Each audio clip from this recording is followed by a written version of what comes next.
Welcome to Ask and Learn.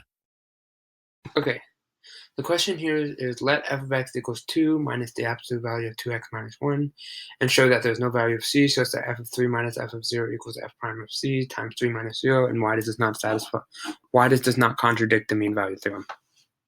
Okay, so I think the best way to go about this particular problem is to think about the derivative, and specifically around the sharp edge produced by this absolute value function.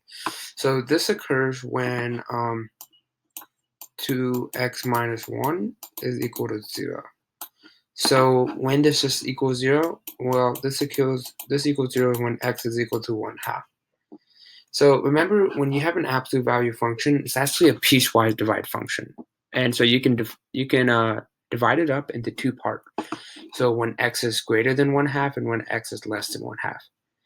So really, f of x can be rewritten as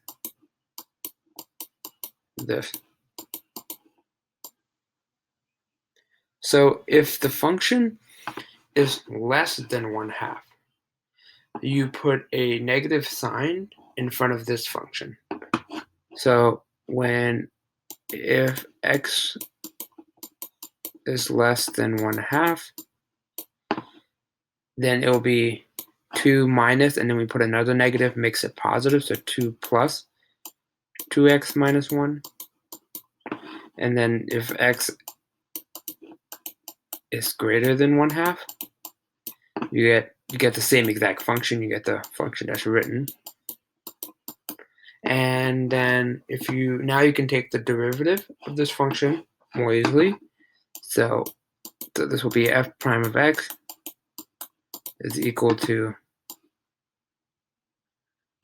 now you just take the derivative of both of these functions, which gives us 2 and negative 2.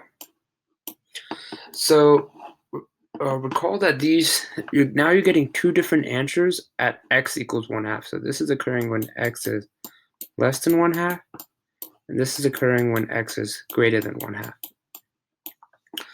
So you can obviously see here that the derivative at the point equals 1/2 does not equal each other. They're two different answers.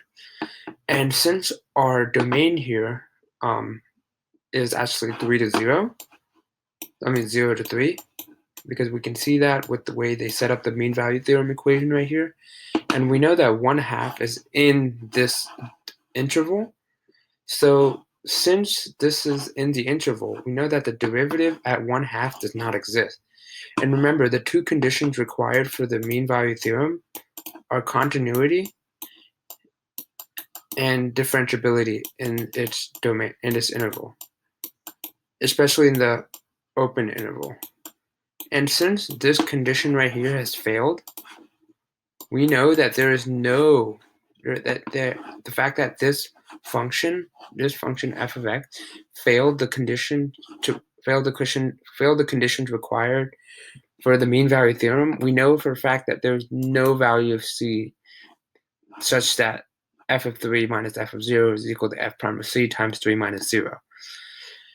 And this is why it does not contradict the mean value theorem, because it doesn't even satisfy the conditions for it.